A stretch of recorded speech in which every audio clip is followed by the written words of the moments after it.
and welcome back to the Motorgraph World channel. My name's Mari. Today we're going to be looking at a historical model, the Santa Fe.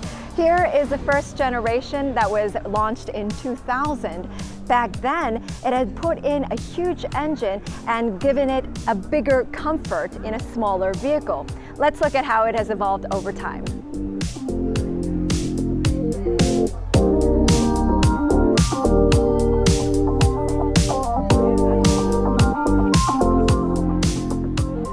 Now this is the 5th generation Santa Fe, which we'll be testing out on the road, and also the design features. Let's take a closer look.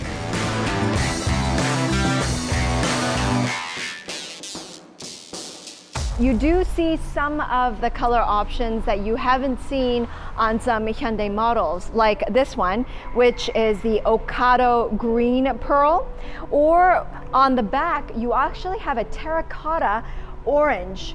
So this is the terracotta orange. So you can see that it's slightly an orange, brown. It wasn't seen much in Hyundai cars, but it is an option that you can actually select. So there you go. This is my pick. This would be the magnetic gray metallic, a very, very dark gray, but that has hints of metallic in it. So you do see the pearly gray and the dark gray inside.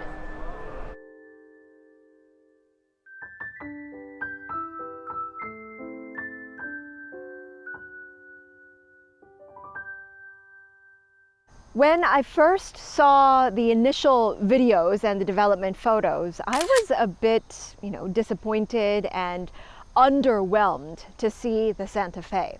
But the photos did not do it enough justice. In person, it looks so much better. It's just not photogenic. In person, it's much better. First of all, it has a bonnet that's almost very flat, just two simple lines on the top, and it's almost invisible to the eye, especially at far distance. Overall, the silhouette is a box car, and if you look from the front face, it's also almost 90 degrees down. It's almost like a clean cut on the front. Then you have quite small headlamps. Then you also have these slim two slightly grill-shaped parts on top. And then you have the similar pattern here at the bottom, giving you this kind of three-tiered levels, if you will. Visually, it seems as if the grille takes up a lot of space. However, this is just the design features and the actual grille is down here. But here, this space right here is the air grille, which also will flexibly according to the driving mode that you're in. If you just look at the car from the side, one thing that definitely pops out at me is the wheelhouse. It's not round, it's an octagon cut into half. So you have all of these angles and it makes the actual wheel looks much larger than it is. Even if it's just a two-wheel drive like this model, you do want to have much more of a rugged presence when you're driving. And then inside, you also have 21-inch wheels. And for now, you have the Pirelli tires, 245/45 tires attached on them. They are square set, so all four are the same. And because of the length of the car, 2,800 millimeters in terms of the wheelbase, slightly over that, and because of the wide wheelbase, you also have these wide windows. There is one secret door or latch on the Santa Fe. You can actually see that there is a panel that you can actually access. If you open up this door, there is a lock that you can open. Then this opens up this way, inwards, which then you can use as a latch to hold on to.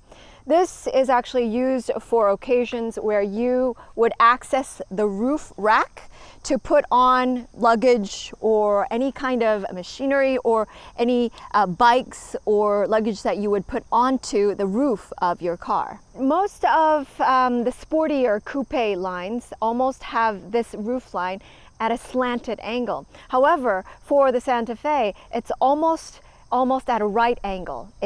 It comes down to where you have the emblem and the logo and the name of the Santa Fe. Very clean lines, just one going through the middle. And then you have the tail lights, and then you have the bumper at the bottom. The door of the trunk being so wide and large and hefty might not be such a benefit for countries like Korea, where you're always so packed and you're limited in terms of space.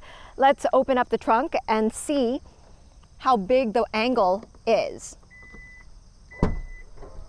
So the opening angle and the door itself of the trunk is quite large. The benefit to that, however, is that the opening of the trunk is extremely wide.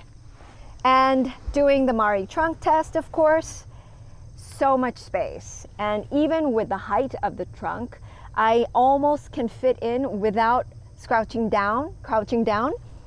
And of course, we do have the third row seats folded at the moment to give us a little bit more room for the trunk. If you fold up the seats, then you have so much more room, almost to the extent that I can actually sit comfortably inside the trunk with my legs spread out, and I have enough headroom to sit comfortably inside. And now the seats are foldable, and with just a touch of a button, I'll show you how you can fold the second row seats as well. So this is how you would extend, and just as easily you can fold up the second row seats. And if you like, you can actually convert the trunk area into a bed or a leisure space. The same goes for the right-hand side. There's a lot of space because of the size of the car. This one is a 2.5 liter turbo engine. The other option in Korea that is offered is the 1.6 liter turbo hybrid model. They have done away with the diesel option here in Korea. And for the 2.5 liter turbo, you have 281 horsepower as for the total output. Instantly, you actually feel that it's very clean and you have great visibility. So what stands out is all of the assortments that you have.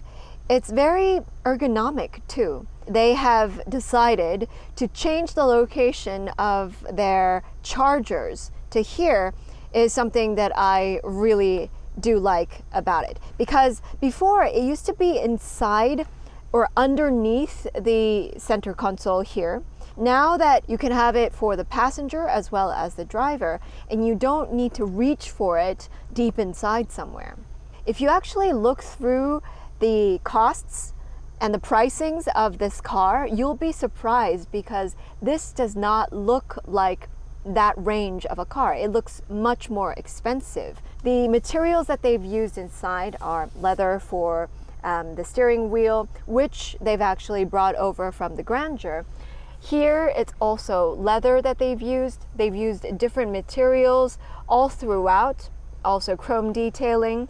They also have the suede-like material on the top ceiling as well as the pillars. And it's actually quite amazing when you're sitting inside the car. The seats are also perforated in the middle, and they also have the massage function. It's quite comfortable. It has a lot of cushion.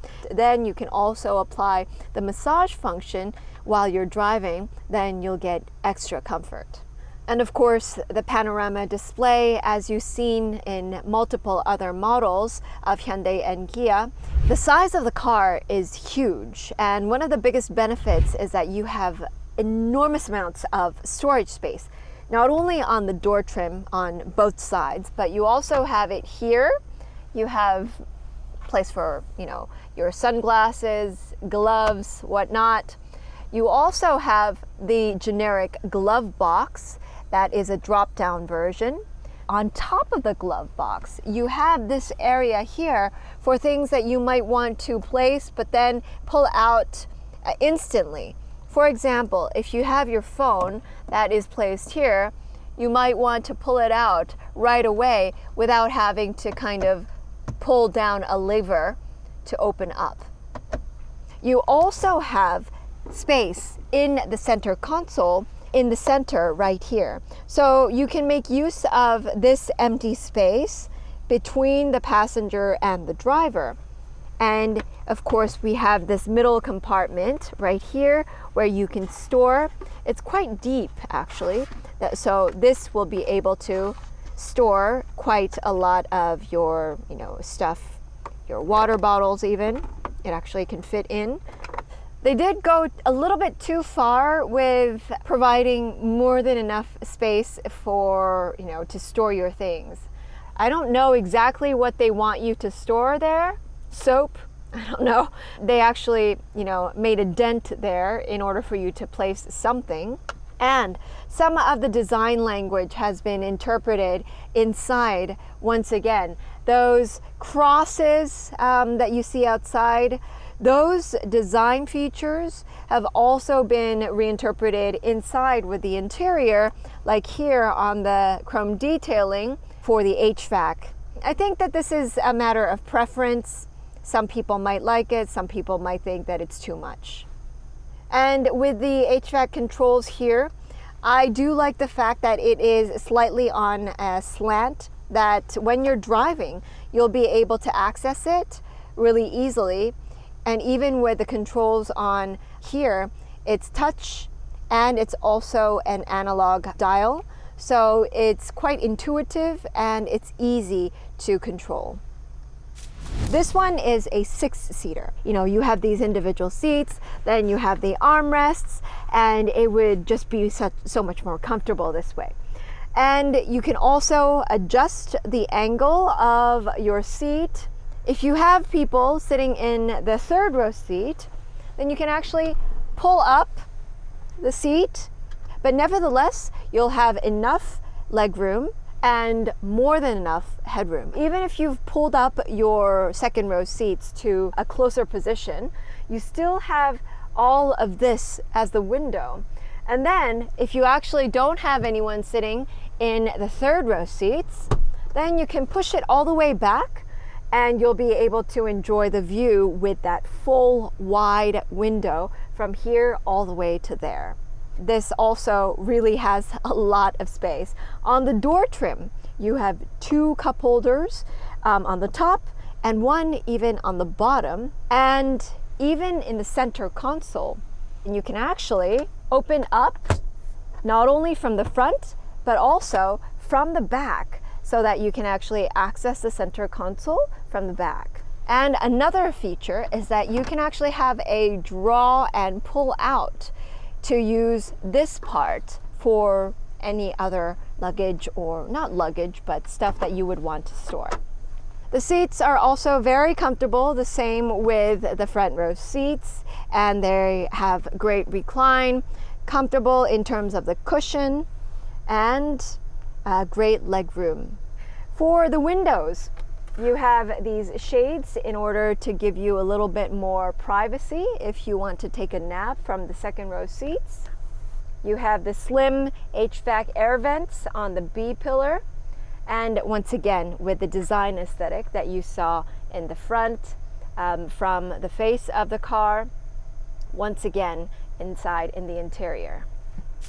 And the 3rd row is, of course, quite limited if you think about the size of the car. They also have 2 different angles. You can also pull it up to have it at a more right angle. The seat position is quite low, so even for me with my short legs, I still have to prop my legs up at a high angle and sit down as if I'm crouching. Then if you think about the HVAC, having the AC controls on one side, on the right hand side, and you also have the C-port charging. You also have a charging for 220 volts on the side as well. You also have 2 cup holders, again with 2 cup holders. So overall, this is the 6-seater, but I would rather prefer it to use this car as a 4-seater, as a very, very comfortable 4-seater with a lot of space. And the space inside is definitely amazing. You have a lot of space, a lot of legroom, tons of headroom, And if you fold up the third row seats, you even have tons of trunk room. For the moment, it seems that the drive is quite comfortable. I was positively surprised. The powertrain that they're using on this vehicle is a 2.5 liter turbo. It's also the one that they use on the Hyundai Sonata N line. The great thing about this vehicle also is that it has great line of sight. Because of the A-pillar and how the car is shaped in a box shape, you get such great visibility. It's very swift. The car feels light on its feet and its wheels. However, I do hear a lot of the wind sound inside when I'm accelerating. It could be because of the box car shape, and it has a lot of the facade where it hits the wind. But as for the vibrations from the ground up, the suspension is great. It's soft, but it's not bouncy, and it doesn't give you a headache.